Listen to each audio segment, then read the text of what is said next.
He worked with the Americans creating propaganda videos for the US government. I was telling everyone, leave this place. Something is going to happen here. You were what we saw on the media. You were one of those people. Nothing is like movies. Okay. They are happy that the Taliban ruling Afghanistan. How did you have access to getting on a plane? Are there still Americans stuck over there? Where the explosion happened, I was there. What is it like for women in Afghanistan now? Lots of people in Afghanistan, they feel like they are left behind. Why did the Afghan army fall so quickly? 400,000 people, they don't have jobs anymore. If it was safe for you and your family to be there, would you go back? American government, figure this shit out.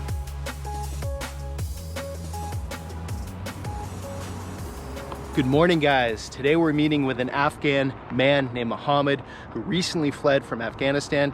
He worked for the Psychological Operations Team creating propaganda videos for the US government. His words, not mine. Him and his family were one of the lucky few to get out of the country. He was under direct threat from the Taliban because he worked with the Americans. So we have the great privilege to talk to Mohammed today to ask him what the situation was like in August and leaving the country, how it's been being under direct threat from the Taliban, and how are people in Afghanistan doing now, the ones that have worked with the Americans especially. We want to get his perspective on how they're coping and surviving this very difficult situation. Should be an eye-opening video. Let's do this.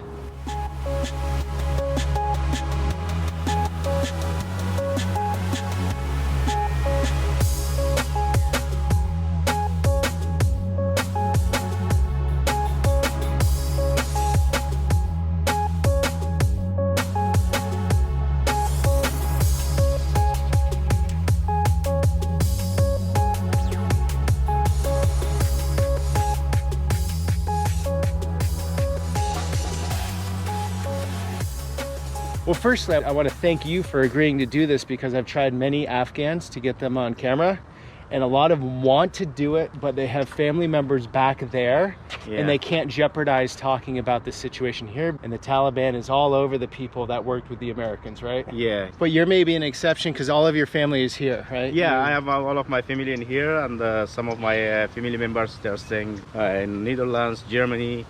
They're outside Afghanistan now. Walk us through August. Yes. What was that like? Did you see it coming? Before this collapse in Kabul, Yep. I was scheduled to fly on 15th of August out of Afghanistan. I was in Kabul city. I just went to take some cash from bank. Suddenly someone called me that Taliban are in Kabul. I just stuck there. What's happening? I didn't know that will happen such a soon something, because we were thinking about it might be happening in 6 months, and at least it will take like 2 months, but it's happened suddenly. How did you have access to getting on a plane? And Yeah, some people didn't, or what's that story? This is the interesting part of the when I left Afghanistan. And that day and that night, I spent all the night. I was waiting for the ticket. Then the morning time, I received a message: "Don't go to HKaya." HKaya was like my base that I was working there. Okay. I was working there 5 years. US base. Yeah, it was a NATO base. Okay. They just sent me in an email that I must not go there. I should wait for the instruction how to go there. The second day, I received a gate pass to go to access to the airport. When I go there, I waited like 10 hours in the gate. I was unable to go inside. So basically, you were what we saw on the media. You were one of those people at the airport. Yes. I was unable to go inside. Then we just get contacted with the NATO base, the main office in Belgium, and our colleagues that they were working with us, and says we were texting every day how to make a solution, because I was not alone. I was not only man that there to go get inside, because thousands of the people that they work with the United States government and the people who were working with the NATO, they were just stuck outside. Because it was very rush. Outside the airport. Outside the airport. There was very rush. No one was able to go inside. On the day where the explosion happened, I was there. Like 10 minutes before, I received a text message, like a warning that I must leave the area. I was inside the water, and this was like it was over my shoulder. Right. I was inside looking for any US soldier or to help me to come outside. But I was unable. I wanted to text someone when I take out my mobile phone, because thousands of people were waiting there The mobile phone was not working good, no good signal there. Okay. I just tried to open and send a text message. I see this message. Then I was telling everyone, leave this place. Something is going to happen in here. It's a warning in here. It's like alert in here. Right. No one was helping me even to come outside of the water. It was a way that you could get there like in 2 hours. I just left it in 10-15 minutes. I was like maybe a kilometer far from there. Okay. That the explosion happened. Lots of people were killed there. Where was your family at this time? And they were with me. They were with me. Okay, so Yeah. you guys were like packed in there. Super crowded. Just I told my wife, let's leave here. It's not easy to stay in here. How many kids do you have? I have 2 kids. So there are 4 of you. Yeah, together. we are four of us together. After that, they arranged some buses for us from the NATO. Okay. And then we came to the airport on the street which is going to the airport. We stayed there for 2 nights. After 2 days, the Taliban were not allowing our buses to go inside. And we were scared to leave back the area. The list of our people that were in the bus, it was shared with them to allow them inside. Yeah. But they were not allowing them. And after that, we were scared if we go back home, they have our lists. They recognize us, they have our names, everything. And we stayed on the street. So after 2 nights and 3 days, we were allowed to go inside the camp and do our flight. And it was like 28th of August. Was the flight absolutely full, like people in the aisle and everything, or what? Yeah, that was a military flight. It was Okay. something like Okay. this. But when I get to inside my base, Yeah. where I was working, when I see everything was destroyed. What do you think the numbers are as far as people that worked with the Americans? What percentage got out? What percentage is still there? Or it's tough to say. Yeah, as I see from the colleagues that I'm in direct in contact with them, they are still in Afghanistan. 40% of the people were working with the U.S. government and international community, not only U.S. government. When we are talking about the NATO, Yeah. we are talking about the international community. We are from the Europe, from here, and from different countries. There are lots of people. They are still left behind. Some of my friends, they just come without their family. Yeah. Their family are still in Kabul. Those left behind right now, you're saying roughly 40% Yeah. that worked Yeah. with the Americans are still 60% got out, roughly 40% are still there. Yeah. And yeah. then they're basically in hiding. Is that the story or what? Basically, they are hiding. They cannot work. They cannot go outside. Maybe the Taliban will catch them and they will start asking them that what they were doing. Maybe some of them were injured, killed. One of my friends, he was working with the German troops. He wanted to fly. He was captured by the Taliban for 3-4 days. Okay. When the evacuation process is finished, they release him. He says, you cannot go anywhere now. They kept him in the jail. So it's not easy now to stay there. Mostly they cannot work. They will never find a chance to work with, because basically they were working with the US government and no one will accept them now. So you never foresaw this working with the Americans that things would change like that quickly, did you? No, I was not thinking that everything will change like this.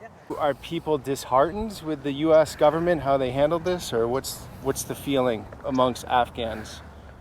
Yeah, when the US government was there in Afghanistan, the US troops were there in Afghanistan, there was lots of job opportunities for the people. Right. Like me, I was working like 10 years with the different NGOs, different parts in the United States government. It's not only the United States government, they were just creating job opportunities for the people. Okay. Something that there is nothing now. 400,000 people that they were working in the government, they don't have jobs anymore. How do they survive? Maybe Family, friends help? Family, friends help mostly, like there's if they have any friends and family members from outside, or they have some savings in the banks that now they have some like unlimited access to their banks that they are receiving from their savings. Because of that, the situation is getting worse day by day in there. When we came in here, any Afghan, they arrived in here, that the first thing is the cultural difference, the system difference in here, like everything is not easy like Afghanistan. And everything's not easy like Afghanistan. yes, like the life is very simple in Afghanistan. In here, it's something different. When I came in here, I was waiting like 3 months, around like 2.5 months, to rent an apartment. To find an apartment. Find an apartment, applying for housing. They have more, lots of requirements. One of them is like I must have a good credit score in here. Right. But when I came in here new, I didn't have any credit scores. They were just asking me everywhere I'm going. I saying, I don't have any credit. It says, okay, we will not rent your apartment if you don't have a good credit scores. The U.S. government brought you here to the States. Yeah. Once you get here, you're on your own, or how does it work? I get in here by the IOM. They just booked a flight for us. What's IOM? International Organization for Migration. Okay. They just gave me to the International Rescue Committee in here. But they were like helping, supporting me, like for somehow paid me like something for welcoming money, like $4,000. Something that I can pay it only for 2 months of rent my house. Insurance. Can you work now? Yeah, I can work. I know my language. I have my documents that work. You have documents. Yeah, I have my documents. I received my green card. I can work. I'm looking for a job. This is something also challenging. That what I was working in Afghanistan, I cannot do it in here. So tell us about what you were doing there with the Americans. I was working in a psychological operation team. I was basically a journalist, a video journalist. Okay. We are creating spots, different propaganda videos to support Afghanistan government, to support international community being there. You actually legitimately call them propaganda videos. Yes, it was something like that. So what was the message? Everything was pro-American, obviously. It was different messages that we said we were just making for Afghanistan National Army. We were just supporting on the battlefield like a propaganda unit. The second thing we were doing, exploring how the international community and United States helping Afghanistan for improvement. We were doing government support, how the government is working for the people.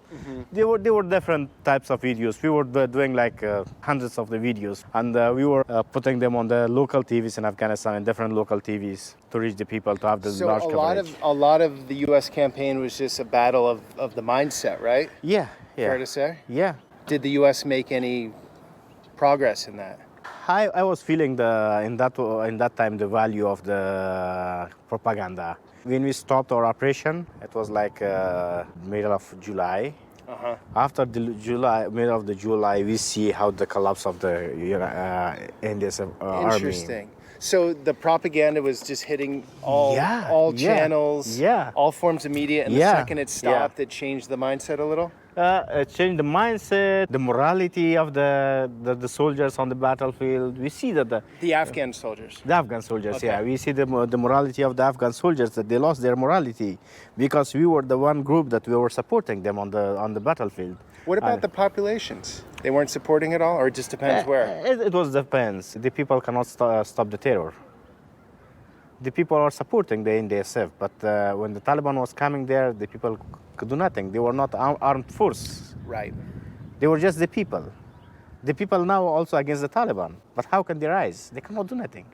What percentage of the people do you think is for the Taliban versus against them at this point in time? It's really hard, I'm sure, to say. But yeah, it's very hard to say. But lots of the people who are living in the urban areas, they are against the Taliban.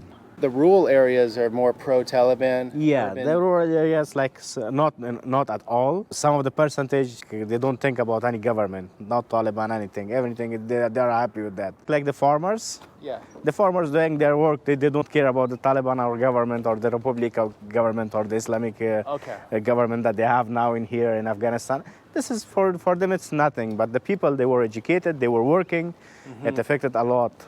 They cannot work. Lots of people in Afghanistan, they feel like they are left behind. Lots of my friends, they are now in Pakistan, but they are also not feeling good there because their visas might expire, and they will not have a chance to come to the United States, and they will not have they are scared back to go to Afghanistan. This is one other part of the story. They don't have any financial support there. They don't have any sources to support themselves there. So what was it like? You were obviously very young, but before the Americans came, the Taliban was in charge before. Yeah. Was there security? Were there jobs? No, it was the same. It was it was the same situation. It was worse than 2020. I was a student in school in that time during the Taliban. Lots of the people were interested to immigrate outside of Afghanistan. Economical immigration was too much. Yeah. They were going to the Iran. They were going to Pakistan. This was the easiest ways. And they were going like by illegal immigration to Australia, to Europe in that time to survive their lives. At least one person, if he was outside of the country, he could make some money, he could send lots of money for their family, and he could save their family. But since 2002, there were lots of job opportunities. There was lots of opportunities in the government, like 1,000 jobs that they are not anymore in now. Because money was just getting flushed into the system. Yeah, the money was coming flush in the system. There was a system at least. There was a government at least. Women were working, men were working. But it depended where you were, right? Because Karzai was called the mayor of Kabul. Remember at one time when Karzai was in power? Yeah. He was considered mayor of Kabul, meaning he only had control of the capital, really. A lot of the provinces and outlying regions. But it was changed. Everything was not like 2002 and 2003. Okay. It was getting different. It was changing. The army was getting better. They were receiving good support. We had a good air force. It was trained. But why did the Afghan army fall so quickly, in your opinion? It was a political reason. It was not a military reason. I can say totally that we had a good, brave army, but our politics collapsed. So there was actually will on the If the part of the army. if the president called on the army, don't fight. That's what he did? It was something like this. If it is not like in a media, but personally, it was just like messages they were sending to them to don't fight. That came from the top, like don't defend the country? Yeah, don't defend the country. However, they were interested to defend the country. 300,000 army. It's a number, a big number. Right? It's not a small army, a well-trained army. We had like 20,000 special forces. So what's happened to those guys that were in the army now? They're all staying at home. They are scared. 300,000. Yeah, I was one that I was in connection with them. Normally, I'm receiving messages from them that they're scared. Maybe it's like Iraq, what happened in Iraq when Bremer from the U.S. came in and he wouldn't give Saddam's old guard jobs. Yeah. Once the government changed. Yeah, but now the Taliban is also doing the same. The Taliban only invite the army parts that they need them. The Taliban don't have pilots. They're just inviting pilots to come to work with their government. That's why they don't accept like 300,000 army that it's well trained. If they accept, how do they pay for them? Was it easy if you pay the salary for 300,000 army? Right. So is the Taliban have money right now or not really? Not really. What they have? Okay. Enough to keep the government in charge. This is something that they are receiving some from customs, but we don't have any trade-ins now. We don't have import and exports. We cannot call it like import and export. There is some imports, they are receiving some taxes, and they are just spending for their daily needs. So how was your experience working with the Americans? We were colleagues. Mm-hmm. Normally, the NATO commander, General Miller, he was the latest one. Right. He was regularly coming to my office and to our colleagues. We had good relations with our friends, not only Americans, not only, it was like different countries. With the Romania, with the Polish guys who were there in our unit, Australians, from Czech Republic. It was like a joint efforts. We were doing that. Right. What is it like for women in Afghanistan now? Do you know much of what's going on the ground at the moment, or?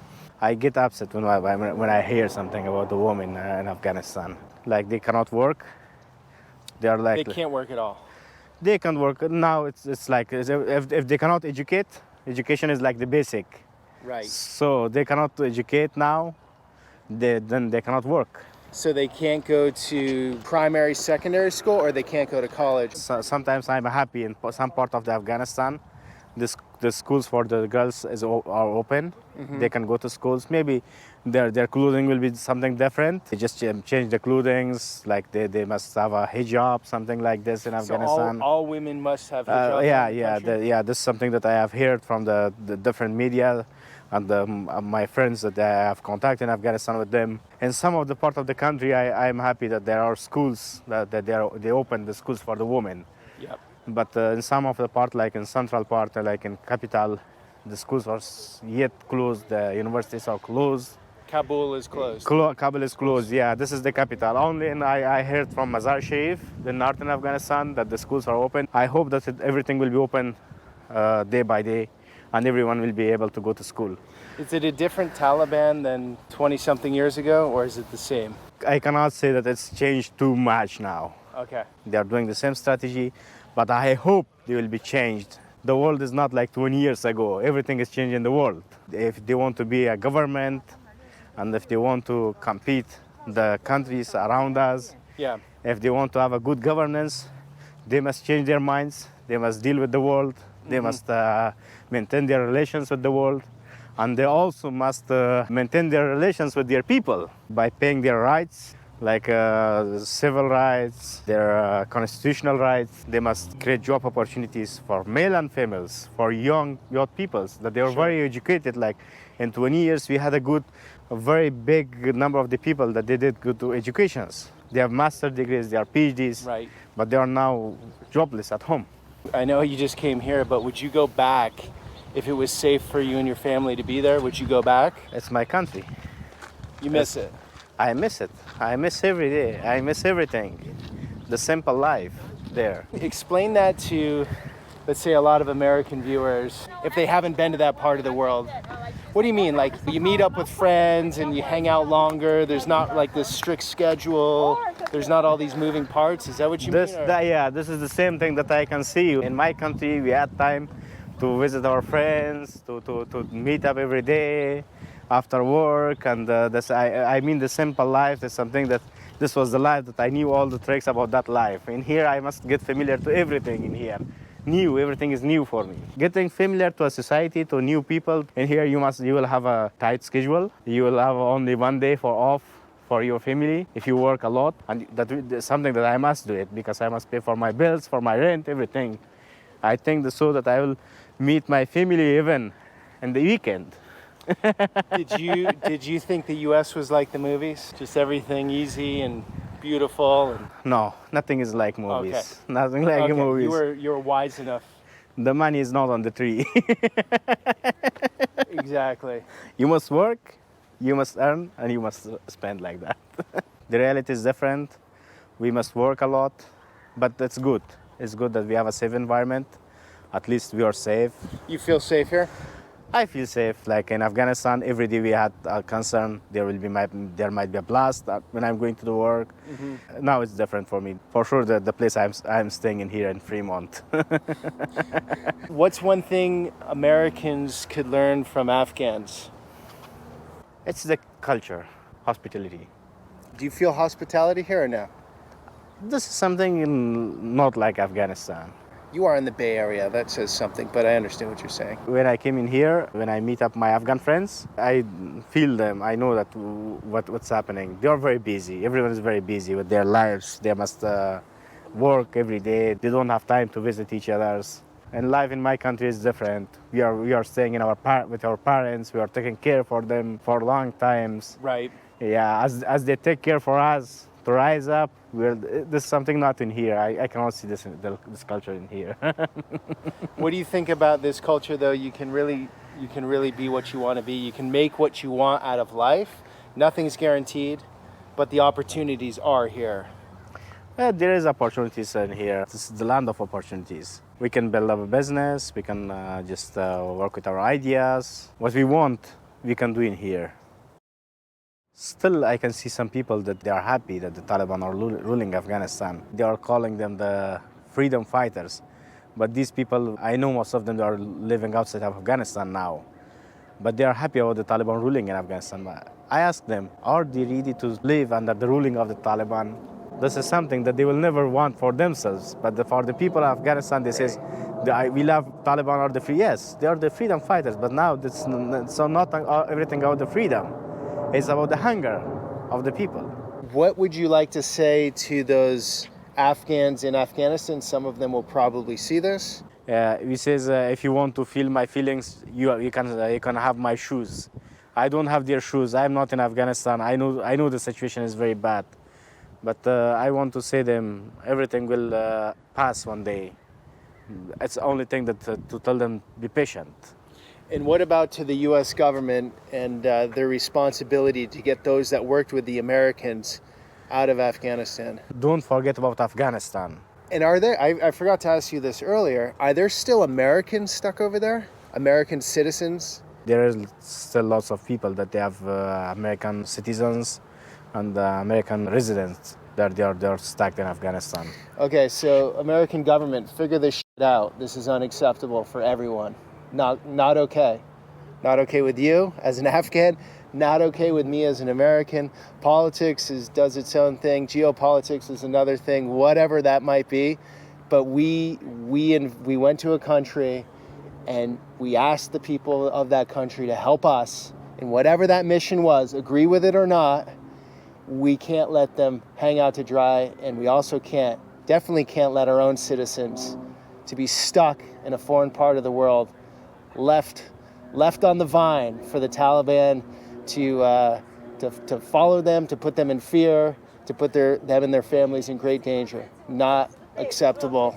And it's unbelievable. No one can believe it in this country, honestly, that was allowed to happen. So we're all together in this. And now it's up to the politicians with their policies. Yeah, thank you very much. Yeah, it pisses me off, man. Okay, guys, also wanted to mention, these are not easy connections to be made.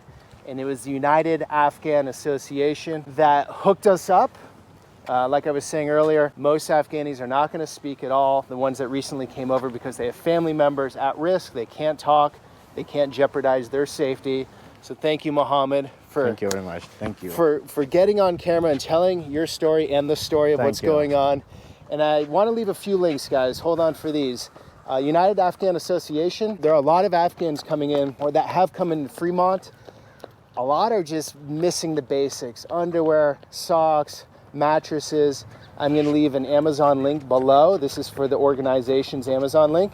And if you want to donate anything, you can do it there. Secondly, a lot of these Afghans are able to work, legal to work. Some might not have the best English skills, but they're hungry for work. All over the Bay Area and the country, you see help wanted signs. We'll make the connection. I'm going to leave that link below here also. If you're an employer in the Bay Area here, you need help, maybe in a restaurant, landscaping company, whatever, that link below. And then lastly, Mohammed is a journalist. He understands the space inside and out. He can edit, he can craft story, he can film. You left $100,000 of camera equipment over there. Yeah, in Afghanistan, yes. Mohammed also needs a job. And you got a green card and a social security number like 2 days ago, you said. Yeah. I'm going to leave Mohammed's link down below also. Thanks for coming along, guys. It's a sad but very important story. And let's all hope that the policy changes to help those that are in need in Afghanistan. And you can do your part here, fellow Americans, by going to the links below. Okay, until the next one, guys.